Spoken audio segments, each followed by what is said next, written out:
नमस्कार, मैं हूं सत्यपाल और आप देख रहे हैं CWB हिंदी न्यूज।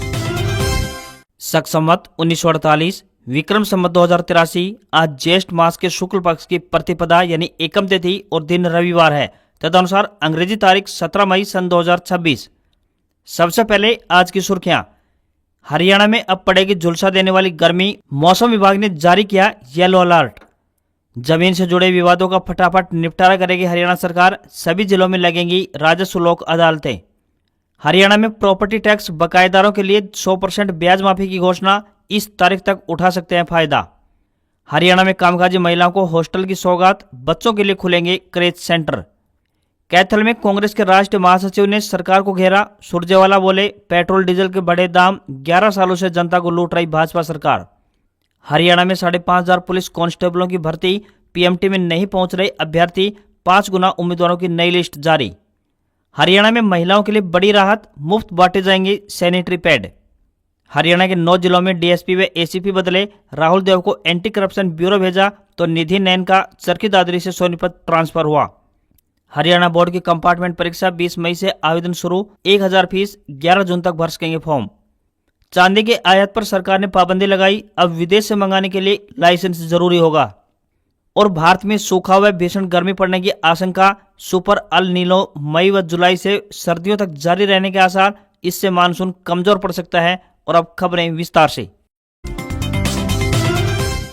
हरियाणा में मौसम शुष्क बना हुआ है। पिछले दिनों हुई बारिश और तेज आंधी के बाद अब गर्मी बढ़ने वाली है। आने वाले दिनों में लू के थपेड़ों से जनजीवन अस्त व्यस्त होता दिखाई देगा। मौसम विभाग के अनुसार 17 मई से राज्य के कई हिस्सों में हीटवेव का असर देखने को मिलेगा, तो दक्षिण और पश्चिम हरियाणा के कई जिलों में लू चलने की चेतावनी जारी की गई है। हिसार, सिरसा, फतेहाबाद, भिवानी, चरखी दादरी और महेंद्रगढ़ समेत पश्चिमी जिलों में हीटवेव की स्थिति बन सकती है। तो वहीं 18 और 19 मई को लू का दायरा बढ़कर रोहतक, झज्जर, रेवाड़ी, गुरुग्राम, नूंह और पलवल तक पहुंचने की संभावना है। मौसम विभाग ने आने वाले दिनों में बढ़ती लू की स्थिति को देखते हुए येलो अलर्ट जारी किया है और लोगों से दोपहर 12 से 3 बजे तक धूप में न निकलने की सलाह दी गई है। राज्य में सबसे गर्म जिला नूंह रहा है, जहां का तापमान 41 डिग्री सेल्सियस दर्ज किया गया। रोहतक और सिरसा में तापमान 40 डिग्री सेल्सियस तक पहुंच गया है। तो वहीं मौसम विभाग के अनुसार अगले 4 से 5 दिनों में अधिकतम तापमान में 3 से 4 डिग्री तक और बढ़ोतरी हो सकती है। मौसम विशेषज्ञ डॉक्टर चंद्रमोहन ने बताया कि राज्य में पश्चिमी विक्षोभ का असर खत्म हो गया है। 20 मई तक लगातार तापमान में भारी उछाल देखने को मिलेगा।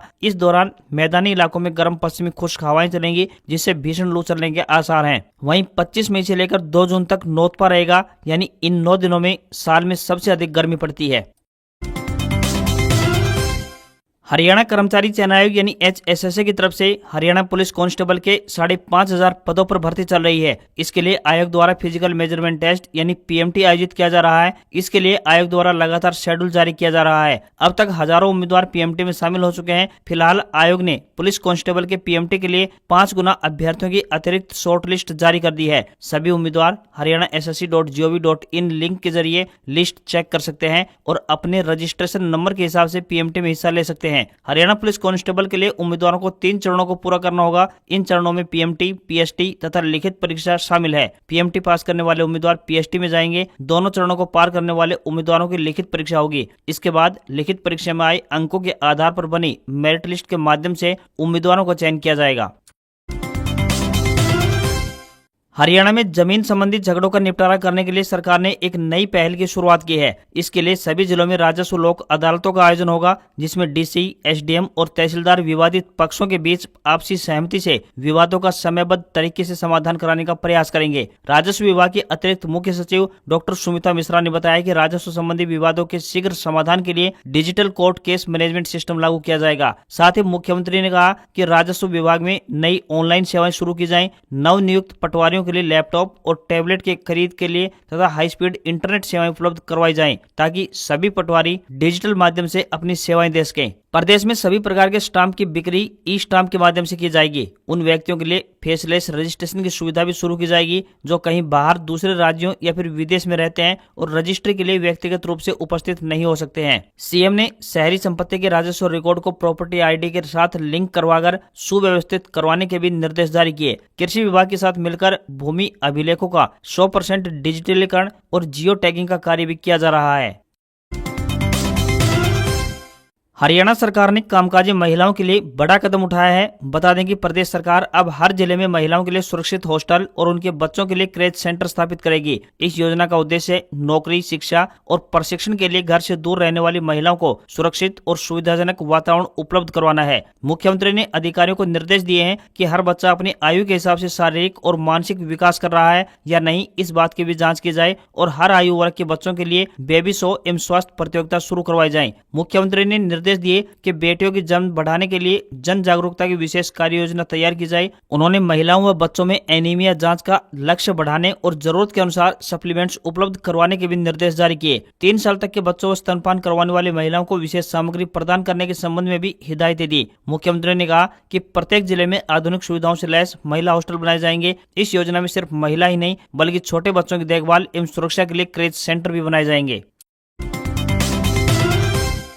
केंद्रीय मंत्री और पूर्व मुख्यमंत्री मनोहर लाल खट्टर की संन्यास लेने की सलाह पर पूर्व मुख्यमंत्री भूपेंद्र सिंह हुड्डा ने पलटवार किया है। हुड्डा ने जवाब देते हुए कहा कि राजनीति से संन्यास लेने की सलाह मनोहर लाल खट्टर खुद को दे रहे हैं। उनके कार्यकाल में हरियाणा का भट्टा बैठ गया। इतिहास लिखा जाएगा तो यह दर्ज होगा कि विकास में नंबर 1 हरियाणा को मनोहर लाल खट्टर सरकार के कार्यकाल में पूरी तरह से बर्बाद कर दिया गया। हरियाणा के पूर्व मुख्यमंत्री और केंद्रीय मंत्री मनोहर लाल खट्टर ने भूपेंद्र सिंह हुड्डा को अब सक्रिय राजनीति से संन्यास ले लेने की खुली सलाह दी है। उन्होंने कहा कि हुड्डा के रहते हरियाणा कांग्रेस का प्रदेश में वापसी करना असंभव है और पुरानी पीढ़ी के हटने पर ही पार्टी में नई पीढ़ी को मौका मिलेगा। वहीं चंडीगढ़ में प्रेस कॉन्फ्रेंस के दौरान भूपेंद्र सिंह हुड्डा ने कहा कि देश व प्रदेश में आज अपराध, महंगाई, बेरोजगारी, पेपर लीक और घोटालों की सरकार चल रही है। पेट्रोल और डीजल की कीमतों में हुई बढ़ोतरी पर बोलते हुए उन्होंने कहा कि आम आदमी चौतरफा महंगाई की मार झेल रहा है। जब देश के कई राज्यों में विधानसभा चुनाव चल रहे थे तो केंद्र सरकार ने रेट में बढ़ोतरी नहीं की, लेकिन अब चुनाव खत्म होते ही दाम बढ़ा दिए गए हैं। भविष्य में और बढ़ोतरी की तैयारी है। एक तरफ महंगाई लगातार बढ़ती जा रही है तो वहीं किसानों के न्यूनतम समर्थन मूल्य यानी एमएसपी में कोई उल्लेखनीय बढ़ोतरी नहीं हुई। खाद, बीज और डीजल महंगे हो रहे हैं, लेकिन एमएसपी में मामूली वृद्धि की जा रही है। हरियाणा विद्यालय शिक्षा बोर्ड द्वारा सीनियर सेकेंडरी सह उत्तर माध्यमा तथा सेकेंडरी व सेकेंडरी सह पूर्व माध्यमा वार्षिक परीक्षा 2026 का परीक्षा परिणाम 12 व 14 मई को घोषित किया जा चुका है। जो परीक्षार्थी सीनियर सेकेंडरी व सेकेंडरी की कंपार्टमेंट एवं अतिरिक्त श्रेणी की परीक्षा जुलाई 2026 में प्रविष्ट होना चाहते हैं, ऐसे परीक्षार्थी 20 मई से बोर्ड की आधिकारिक वेबसाइट www.bses.org.in पर जाकर दिए गए लिंक के माध्यम से ऑनलाइन आवेदन कर सकते हैं। शिक्षा बोर्ड के अध्यक्ष डॉक्टर पवन कुमार ने बताया कि सेकेंडरी एवं सीनियर सेकेंडरी यानी कि शैक्षिक परीक्षा जुलाई 2026 के लिए परीक्षार्थी 1000 रुपए बिना विलंब शुल्क सहित 20 मई से 28 मई तक आवेदन कर सकते हैं। निर्धारित तिथि के बाद परीक्षार्थी 100 रुपए विलंब शुल्क के साथ 29 मई से 2 जून तक तथा 300 रुपए विलंब शुल्क सहित 3 जून से 7 जून तक एवं 1000 रुपए विलंब शुल्क सहित 8 से लेकर 11 जून तक ऑनलाइन माध्यम से आवेदन कर सकते हैं। अंतिम तिथि के उपरांत किसी भी प्रकार के आवेदन पर विचार नहीं किया जाएगा।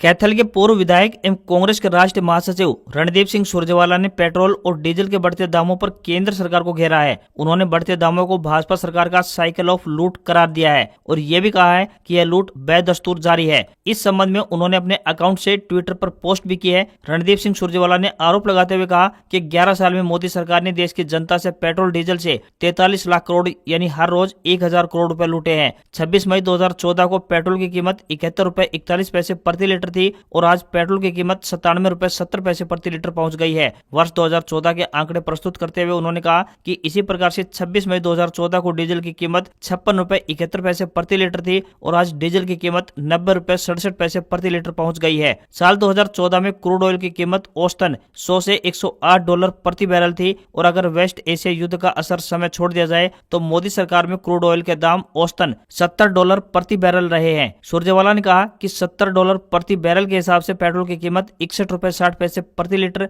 और डीजल की कीमत 56 रुपए 99 पैसे प्रति लीटर होनी चाहिए। उन्होंने कहा कि आज सीएनजी की कीमत में भी 2 रुपए का इजाफा कर दाम 79 रुपए 90 पैसे कर दिया गया है।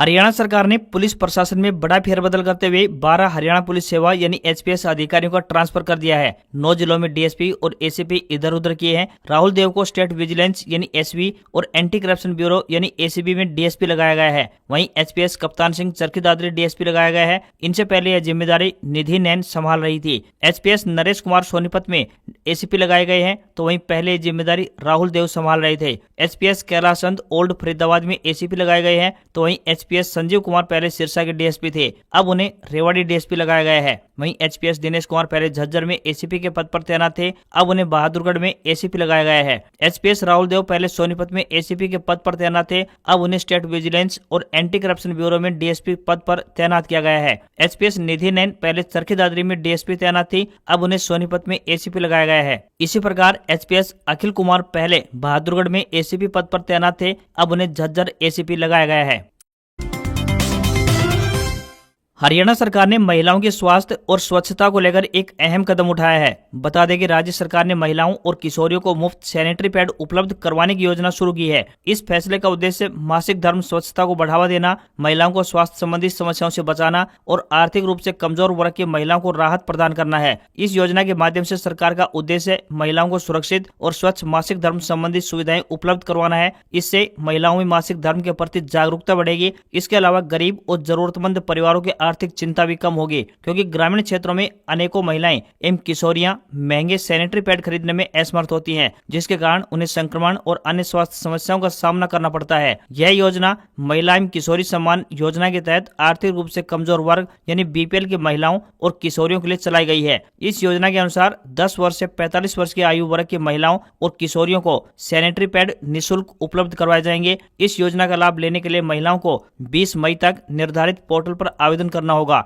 इसके अलावा नजदीकी आंगनवाड़ी केंद्र से भी योजना की जानकारी वे प्राप्त कर सकती हैं। गर्मियों की छुट्टियों में बहुत सारे लोग गर्मी से राहत पाने के लिए अक्सर शिमला, मनाली, नैनीताल या फिर मसूरी पहुंच जाते हैं, लेकिन छुट्टियों के दिनों में इन जगहों पर काफी भीड़ भाड़ हो जाती है। ऐसे में अगर आप अपने बच्चों की छुट्टियों में किसी शांत, खूबसूरत और कम भीड़ भाड़ वाले हिल स्टेशन की तलाश कर रहे हैं, तो आज हम आपको दिल्ली से 6 से 7 घंटे की दूरी पर मौजूद कुछ डेस्टिनेशन के बारे में बताएंगे जो आपके लिए बेहतरीन विकल्प साबित हो सकते हैं। दिल्ली से करीब 300 किलोमीटर दूर है चक्राता। चक्राता एक बेहद खूबसूरत हिल स्टेशन है जो देहरादून जिले में आता है। यह छोटा सा हिल स्टेशन अपनी प्राकृतिक खूबसूरती, झरनों और शांत माहौल के लिए मशहूर है। तो अगर आप पहाड़ों पर फैमिली और फ्रेंड्स के साथ वीकेंड पर घूमने का प्लान बना रहे हैं तो कार ड्राइव के जरिए यह जगह बिल्कुल परफेक्ट है। दूसरी जगह है लैंसडाउन। यह उन लोगों के लिए अच्छा है जो बिना ज्यादा भागदौड़ के आरामदायक छुट्टियां बिताना चाहते हैं। यहाँ की शांत सड़कें, चीड़ के जंगल और साफ मौसम इसे और भी खास बनाते हैं। यहाँ पर बोटिंग, कैंपिंग के साथ ट्रैकिंग भी की जा सकती है। इसके साथ ही पहाड़ों पर बने रिजॉर्ट में रुककर आप फैमिली टाइम एंजॉय कर सकते हैं। यह जगह दिल्ली से 6 घंटे की दूरी पर स्थित है। वहीं तीसरी डेस्टिनेशन के बारे में बात करें तो उत्तराखंड के गढ़वाल जिले में बसा है कनाताल। कनाताल धीरे धीरे ट्रेवलर्स की पसंद बनता जा रहा है।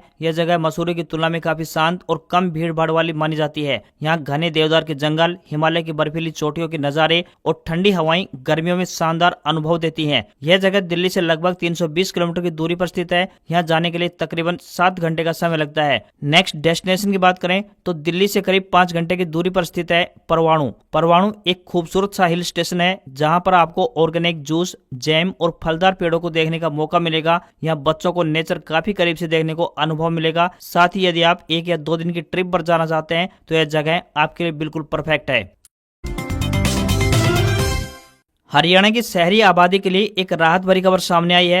बता दें कि सरकार ने संपत्ति कर बकायेदारों को बड़ी राहत प्रदान करते हुए लंबित टैक्स पर लगने वाले ब्याज में 100% छूट देने की घोषणा की है। शहरी स्थानीय निकाय विभाग की ओर से जारी अधिसूचना के तहत साल 2010-11 से लेकर 2024-25 तक के लंबित संपत्ति कर पर यह राहत लागू होगी। संबंधित विभाग के एक अधिकारी ने बताया कि ब्याज माफी का लाभ केवल उन्हीं संपत्ति मालिकों को मिलेगा जो 30 जून 2026 तक अपने लंबित संपत्ति कर का भुगतान करेंगे। इसके साथ संबंधित संपत्ति का ऑनलाइन पोर्टल पर स्व प्रमाणीकरण यानी सेल्फ सर्टिफिकेशन कराना भी अनिवार्य किया गया है। इससे करदाताओं को न केवल राहत पहुंचेगी बल्कि साथ ही रिकॉर्ड भी अपडेट होंगे। लंबे समय से बकाया संपत्ति कर और उस पर चढ़ते ब्याज के चलते कई लोग भुगतान नहीं कर पा रहे थे, लेकिन अब नई योजना लागू होने के बाद बड़ी संख्या में लोग बकाया संपत्ति कर निपटाने के लिए आगे आ सकते हैं। वायुसेना स्टेशन गुरुग्राम द्वारा लोअर डिवीजन क्लर्क के पद पर भर्ती के लिए आवेदन मांगे गए हैं। इन पदों के लिए पुरुष व महिला उम्मीदवार भारतीय डाक के जरिए अपने आवेदन भेज सकते हैं। आवेदन करने की अंतिम तिथि 1 जून है। आवेदक 12वीं पास होनी चाहिए तथा कंप्यूटर पर हिंदी टाइप में 30 शब्द प्रति मिनट की गति या फिर अंग्रेजी टाइपिंग में 35 शब्द प्रति मिनट की गति होनी चाहिए। किसी भी वर्ग के उम्मीदवारों को कोई भी आवेदन शुल्क के रूप में रुपए जमा नहीं करने होंगे। न्यूनतम आयु 18 वर्ष और अधिकतम आयु 25 वर्ष तय की गई है। इन पदों के लिए उम्मीदवारों को ऑफलाइन माध्यम से आवेदन करने होंगे। सैलरी की बात करें तो 19,000 रुपए से लेकर 63,200 रुपए पर मंथ मिलेगी। उम्मीदवारों से विनम्र निवेदन है कि भर्ती के लिए आवेदन करने से पहले आधिकारिक विज्ञापन अवश्य चेक कर लें।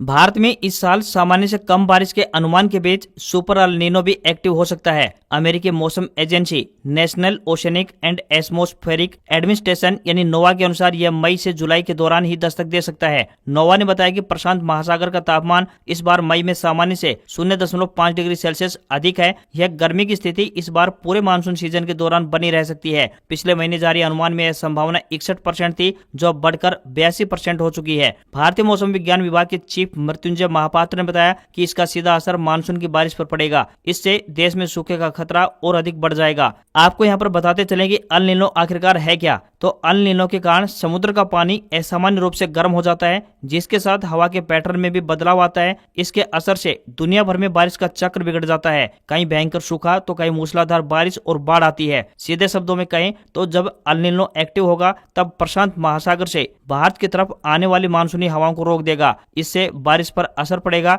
पंजाब, हरियाणा और राजस्थान अगस्त से सितंबर के दौरान सबसे संवेदनशील राज्यों में माने जा रहे हैं। वहीं मध्य और पश्चिम भारत में जहां अच्छी बारिश होती है वहां भी सामान्य से कम बारिश की संभावना जताई गई है। हालांकि लद्दाख, राजस्थान के कुछ हिस्से, तेलंगाना साथ ही उत्तर भारत के कुछ हिस्से में इसका असर कम होगा। इससे पहले मौसम विभाग ने यानी शुक्रवार को बताया कि मानसून तय समय से 5 दिन पहले केरल में यानी 26 मई को दस्तक दे सकता है। आमतौर पर मानसून 1 जून के आसपास केरल पहुंचता है।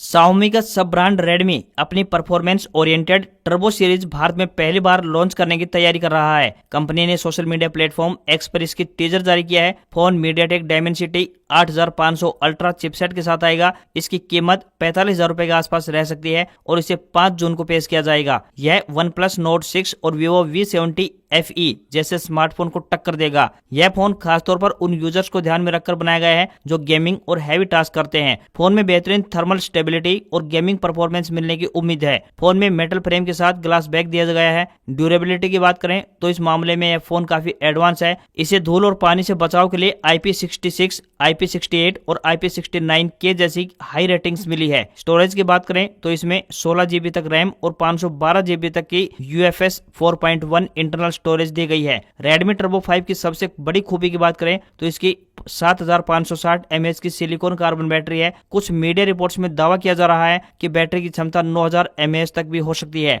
फोन को चार्ज करने के लिए 100 वाट की वायर्ड फास्ट चार्जिंग और 27 वाट की रिवर्स चार्जिंग का भी सपोर्ट मिलेगा। केंद्र सरकार ने शनिवार को चांदी के आयात पर नई पाबंदी लगाई है। सरकारी नोटिफिकेशन के मुताबिक अब 99.9% शुद्धता वाला सिल्वर बार, अनरोट सिल्वर यानी कच्चे चांदी, चांदी पाउडर और सोने या प्लेटिनम की परत चढ़ी चांदी को विदेश से मंगाने के लिए सरकार की अनुमति लेनी होगी। पहले इनका आयात आसानी से किया जा सकता था, लेकिन अब इन्हें रिस्ट्रिक्टेड कैटेगरी में डाल दिया गया है। सरकार का कहना है कि गैर जरूरी आयात कम करने और विदेशी मुद्रा के खर्च को नियंत्रित करने के लिए ये कदम उठाया जा रहा है। इससे पहले 13 मई को सरकार ने सोना और चांदी पर इंपोर्ट ड्यूटी भी 6% से बढ़ाकर 15% कर दिया था। नए नियमों के मुताबिक अब कोई भी कंपनी या कारोबारी सिल्वर बार यानी कि चांदी की सिल्लियां, अनरोट सिल्वर यानी बिना गाड़ी कच्ची चांदी, चांदी का पाउडर या सेमी मैन्युफैक्चर्ड सिल्वर सीधे भारत नहीं ला सकेगा। अब चांदी का इंपोर्ट करने के लिए कंपनियों को सरकार से लाइसेंस लेना होगा। इसके बिना कस्टम क्लियरेंस नहीं मिलेगा। आज खबरों में इतना ही। देखते रहिए आपका अपना हरियाणा का सबसे बेहतरीन news channel CWB Hindi news. नमस्कार। इसी आशा के साथ आपका दिन शुभ रहे।